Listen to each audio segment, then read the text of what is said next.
नमस्कार दोस्तों, स्वागत है आपका YouTube चैनल कंपटीशन बॉस पर। मैं हूं नीतीश। दोस्तों यहाँ एक और नई भर्ती के बारे में बात कर रहे हैं। इस भर्ती के बारे में हालांकि मैं वीडियो बना चुका था और उस टाइम मैंने पदों की संख्या भी आपको बताई थी कि 11,000 कुछ पदों पर भर्ती हो रही है। वो हाई कोर्ट का आदेश था। उसके बाद इस भर्ती की प्रक्रिया शुरू की गई थी और अब एक और अच्छी खबर है कि बजट घोषणा के बाद इसमें न केवल पदों की संख्या बढ़ाई है बल्कि पूरे कैडर का निर्माण कर दिया गया है। पदों की संख्या भी काफी अच्छी खासी हो गई है। तो इसमें नो डाउट कि ये भर्ती आपके लिए है। अब आपको देखना ये है कि आप अगर इस भर्ती के लिए योग्यताएं फुलफिल करते हैं तो आप आवेदन कर सकते हैं। बिल्कुल नया कैडर, बिल्कुल नए लोगों के लिए भर्ती, जो अभी तक टीचर नहीं बन पाते थे उनके लिए बहुत अच्छा चांस है। और सबसे बड़ी बात, first grade, second grade, third grade तीनों पदों के लिए भर्ती है। अब मैं आपको बता रहा हूं इसमें कि कौन कौन अप्लाई कर सकता है, साथ साथ आपको इसके सिलेबस के बारे में बताऊंगा। सिलेबस के बारे में देखो टेंटेटिव नॉलेज है जो मैं आपको बता सकता हूं, और अभी इसका कोई भी सिलेबस जारी नहीं हुआ है, कहीं भी नहीं होगा। ना मार्केट में इसकी किताबें हैं, ना मार्केट में इसके बारे में कोई चीज आपको मिलेगी, ठीक है, क्योंकि ये अभी जारी ही नहीं हुआ है। एक चीज और, इसमें काफी सारे भाई बहनों ने भर्ती आने से पहले ही ट्वीट करके या कमेंट करके बताया है कि इन लोगों को भी शामिल किया जाना चाहिए। तो उस पर भी हम यहाँ बात कर लेते हैं कि किन किन लोगों को इसमें और शामिल किया जा सकता है। फिलहाल जो इसके लिए योग्यताएं जारी की गई हैं वो मैं आपको बता देता हूं, और पद कौन से हैं, कितने हैं, वो भी एक बार आपको बता देता हूं। तो पदों की संख्या यहां है 14,601। पदों की संख्या एक बार फिर देख लीजिए आप, 14,601। और ये भर्ती होगी कंप्यूटर टीचर की। तो जो लोग कंप्यूटर संबंधी योग्यता रखते हैं वो लोग यहां अप्लाई कर सकते हैं। योग्यता एक बार आप फिर से देख लो, मैं आपको कैडर वाइज बता रहा हूं, ठीक है।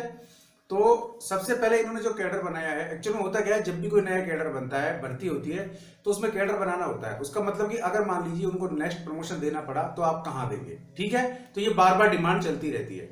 तो यहाँ कैडर बनाया है। सबसे पहले थर्ड ग्रेड भर्ती है जिसके 100% पद, यानी कि पूरे के पूरे पद डायरेक्ट भर्ती से होंगे, एग्जाम होगा और उसके बाद आपकी नियुक्ति होगी। फिर बनाया इसका सेकंड ग्रेड जिसमें से 50% पद होंगे प्रमोशन से, यानी कि थर्ड ग्रेड में जो लोग सेलेक्ट होंगे वो 3 साल का जब अनुभव हो जाएगा तो उनको अनुभव के आधार पर सेकंड ग्रेड में प्रमोट किया जाएगा। 50% पद होंगे और बाकी 50% जो पद होंगे सेकंड ग्रेड के, उस पर फिर आपके डायरेक्ट भर्ती होगी, एग्जाम होगा, रिक्रूटमेंट होगा।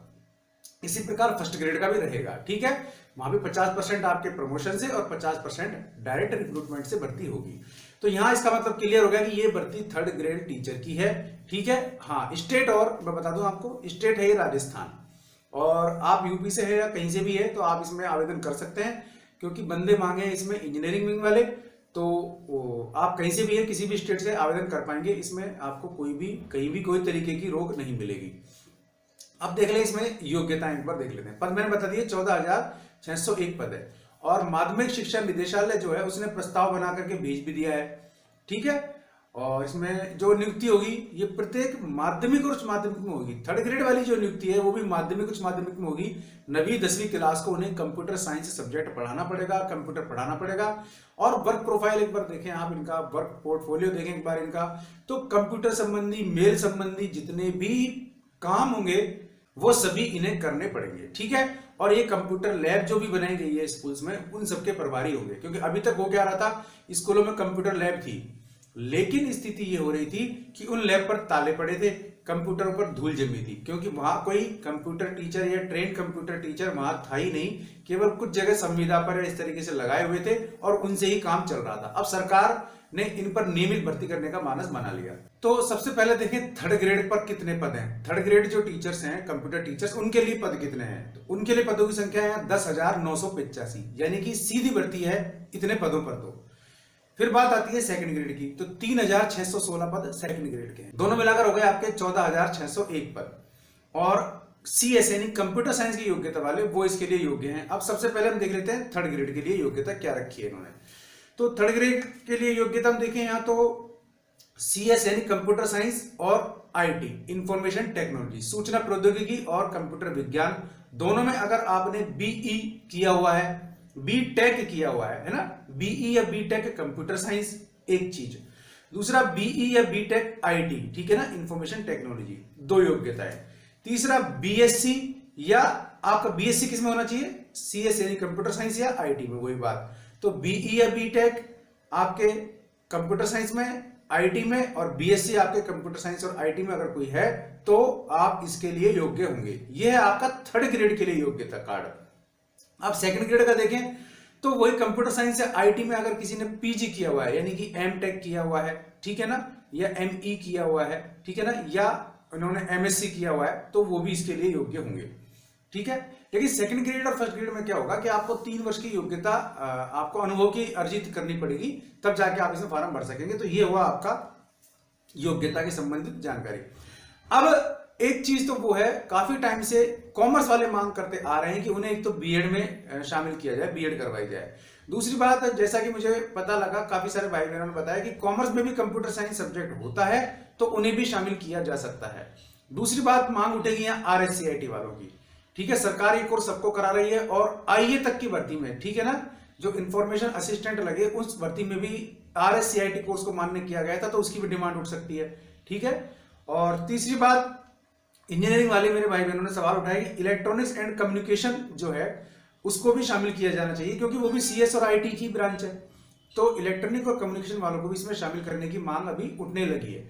तो ये 3-4 चीजें हैं जो इसमें और शामिल की जा सकती हैं। एक तो जिन्होंने स्नातक किया हुआ है कॉमर्स से लेकिन कंप्यूटर उनके पास सब्जेक्ट रहा, दूसरा आरएससीआईटी वाला, तीसरा इलेक्ट्रॉनिक एंड कम्युनिकेशन वाला, ठीक है ना। तो ये 3-4 लोगों को भी इसमें शामिल किया जा सकता है।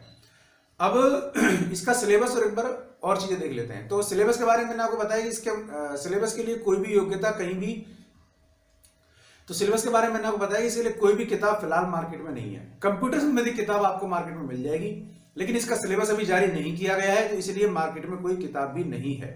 अब इसमें क्या आ सकता है, क्योंकि भर्ती है ये शिक्षक की, पढ़ाना आपको बच्चों के 9th से 10th क्लास तक के बच्चों को पढ़ाना है, ठीक है। तो आपको जो मनोविज्ञान वाला पार्ट है वो तो आपको करना ही पड़ेगा, प्लस जीके वाला पार्ट है वो करना पड़ेगा, प्लस आपके सब्जेक्ट यानी कंप्यूटर साइंस वाला आपका पार्ट, इन तीनों पर आपकी कमांड होनी जरूरी है। अब बात आती है आपके टेट वाली।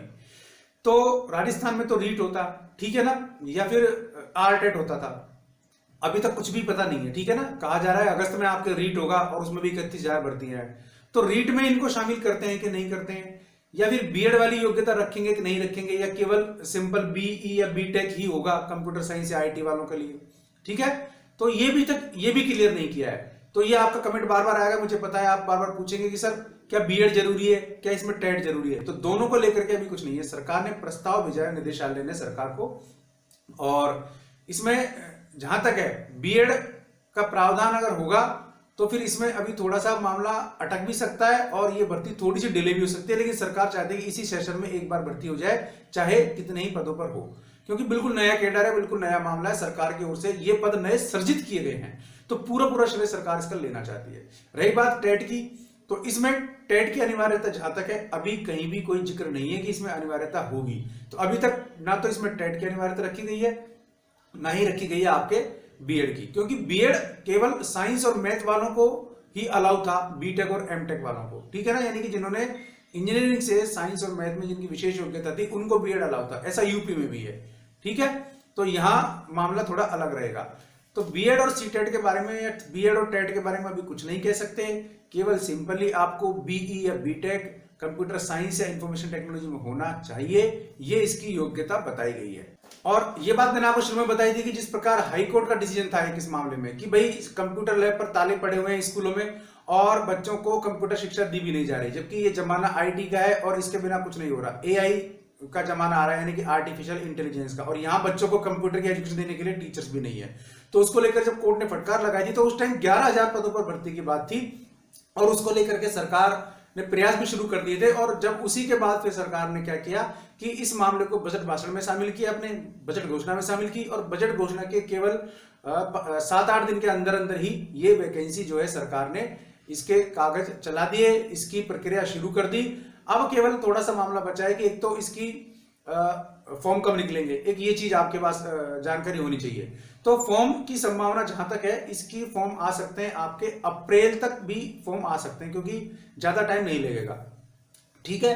तो ये इसकी फॉर्म की स्थिति हुई। अब इसके फॉर्म भरे कैसे जाएंगे, तो ऑनलाइन फॉर्म भरे जाएंगे, ये बात क्लियर है। एग्जाम इसका ऑनलाइन भी हो सकता है, क्योंकि कंप्यूटर टीचर की भर्ती है, तो एग्जाम इसका ऑनलाइन भी हो सकता है और ऑफलाइन भी हो सकता है। अभी तक राजस्थान में जितने भी टीचर संबंधी एग्जाम हुए वो हुए ऑफलाइन, ठीक है। और बाकी जो LDC ग्रेड के इस तरह के एग्जाम हुए हैं, ठीक है ना, वो ऑनलाइन भी हुए हैं और ऑफलाइन भी हुए हैं। अब चूंकि ये मामला ही कंप्यूटर शिक्षक का है और सारा ऑनलाइन का मामला है, तो ऑनलाइन इसका एग्जाम हो सकता है। तो उस हिसाब से आप कोशिश करेंगे ऑनलाइन फ्रेंडली रहें और उस तरीके के एग्जाम देने की संभावना आपकी बन सकती है। दूसरी बात, इसमें केवल रिटन एग्जाम के थ्रू सिलेक्शन होगा या इंटरव्यू होगा, तो इस मामले में भी सरकार ने कुछ नहीं बताया, ठीक है। केवल इतना बताया कि भर्ती होगी, पक्की होगी, ठीक है। तो इंटरव्यू इसमें संभावना है कि नहीं होती है ना, नहीं होगी। डायरेक्ट एग्जाम होगा, उसके बाद आपका जो है इसमें सिलेक्शन हो जाएगा। अब बात आती है कि इसमें क्या एकेडमिक कैरियर का वेटेज जुड़ेगा या केवल आपका जो एग्जाम होगा, जो भी कंपटीशन होगा, उसके ही नंबर जुड़ेंगे। तो इस मामले में एक चीज बता दूं कि इस मामले में केवल आपका जो कंपटीशन एग्जाम होगा उसके नंबर जुड़ने की ज्यादा संभावना है। आपका एकेडमिक कैरियर का जो भी स्कोर है वो जुड़ने की संभावना नहीं है, क्योंकि बुरा मानने वाली बात नहीं है। साइंस के इंजीनियरिंग के ऐसे हजारों कॉलेज हैं जिनमें केवल डिग्री बांटी जा रही है और इसी कारण इंजीनियरिंग की हालत खराब हो गई, ठीक है ना। इंजीनियरिंग किए हुए बंदे को कोई 5,000 रुपए में रखने को तैयार नहीं है। लेकिन ऐसे इंस्टीट्यूट भी हैं जहां अच्छी तरह से पढ़ाई होती है और बाकायदा नॉलेज दी जाती है और उन बंदों को नॉलेज अच्छी होती है और वो अच्छे पदों पर भी पहुंचते हैं। तो सरकार इसीलिए शुरू से ही कंप्यूटर शिक्षा अनिवार्य कर रही है। 9-10 क्लास के जो स्कूल हैं, माध्यमिक, उनमें आपकी पोस्टिंग होगी और उच्च माध्यमिक स्कूलों में भी आपको जो है बाद में भेजा जाएगा प्रमोशन करके या फिर और 50% भर्ती करने के बाद। तो ये इसके तीनों कैडर हुए, तीनों योग्यताएं हुई। तो मैंने आपको इस वीडियो में पूरा बताने की कोशिश की है कि ये भर्ती कौन सी है, तीनों कैडर कौन से हैं, तीनों पदों के लिए योग्यताएं क्या क्या हैं, इसके सिलेबस की क्या स्थिति है, एग्जाम पैटर्न की क्या स्थिति होगी, ठीक है, और आपको कैसे इसकी तैयारी करनी है।